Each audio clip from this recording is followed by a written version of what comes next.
வெற்றிக்காக இந்த நிகழ்வுக்கு வருகை தந்திருக்கின்ற எமது வட்டார மக்களையும் இந்நேரத்தில் வரவேற்றவன உப்புக்குளம் மோர்வீதி வட்டார அந்த மே 6ஆம் தேதி தான் இந்த வன்னிமண்ணை ஆட்சி செய்த அழகிய ரம்மியமான பிரதேசத்தை கடந்த காலங்களிலே பங்குரோத்து நிலைமைகளாக ஆக்கி மன்னார் மாவட்டமானது பின்தள்ளப்பட்ட மாவட்டமாக ஆக்கப்பட்ட தேர்தலை தாண்டி இந்த காட்சி எனக்கு ஒரு சந்தோஷத்தை தரும்.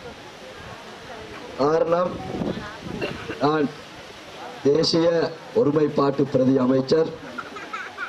எனது அமைச்சுக்கு கீழால் தான் பெரும்பாலும் இந்த நாட்டிலே ஆஃபீஸ் ஃபார் நேஷனல் யூனிட்டி, சமாதான சகவாழ்வு மையம் போன்ற பல நிறுவனங்கள் இருக்கிறது. உண்மையிலே நான் தெற்கை சேர்ந்தவன். பொதுவாக தெற்கிலே பெரும்பான்மை சமூகத்தோடு அரசியல் பயணத்தை மேற்கொள்ளக்கூடிய ஒருவர்.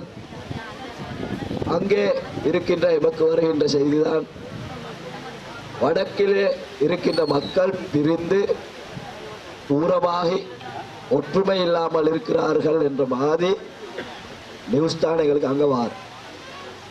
ஆனால் மன்னாருக்கு வந்து பார்க்கின்ற போது அப்படி இல்லை. எல்லோரும் ஒற்றுமையாக, அவங்க மிக நெருக்கமாக அந்நியோன்யமாக வாழுகிற இந்த காட்சியை காண உண்மையிலே எங்களோட நாட்டில்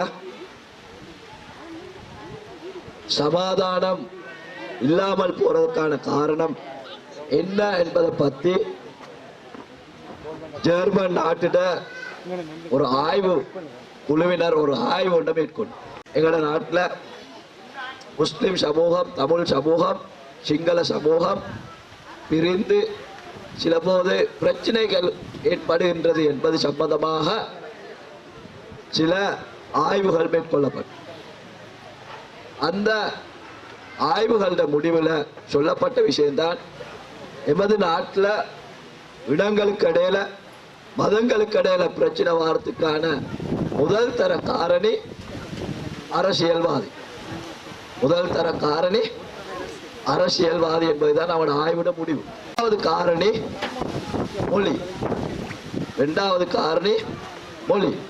உண்மையிலே நான் அமைச்ச பாரம்படுத்த போது உணர்ந்த ஒரு விடயம்தான், வடக்கிலே வாழுகின்ற மக்கள் தமிழ் மொழியில் பேசக்கூடியவர்கள். அவர்களுக்கு பிரச்சனைகள் வருகின்ற போது, போலீஸ் நிலையத்துக்கு செல்கின்ற போது, போலீஸ் அதிகாரிகளுக்கு சில போது தமிழ் மொழி தெரியாது. எனவே அங்கு சில போது பிரச்சனைகள் உருவாகும். வைத்தியசாலைக்கு செல்கின்ற போது மொழி காரணமாக பிரச்சனைகள் உருவாகிறது. சோர்வு அடைகின்றார்கள், வேதனை அடைகின்றார்கள். தனது சொந்த மொழியில் தனது வேதனைகளை, தேவைகளை பூர்த்தி செய்ய முடியாத ஒரு நிலை இருப்பது.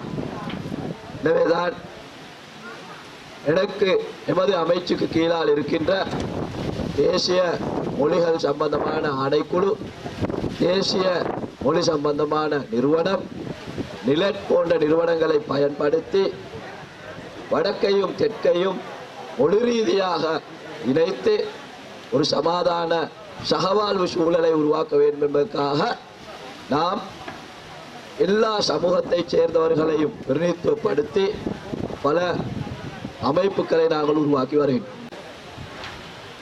இன்னும் ஒரு சில தினங்கள்ல உள்ளூராட்சி மன்ற சபை தேர்தல் வரை.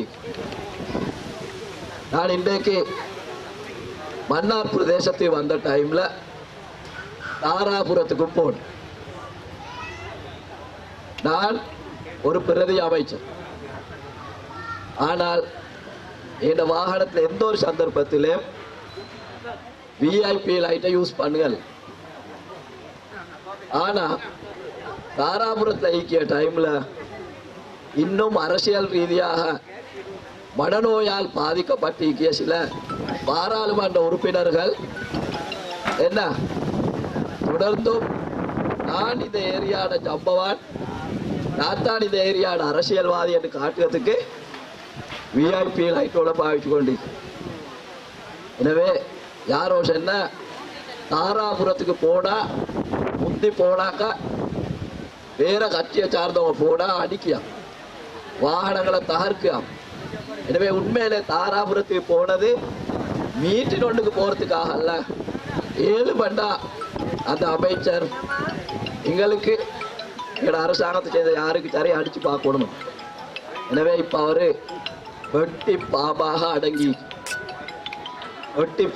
அடங்கி நான் கேள்விப்பட்ட இந்த பிரதேசத்தாலேயும் அவன் வண்டியை கொண்டு போனேன்.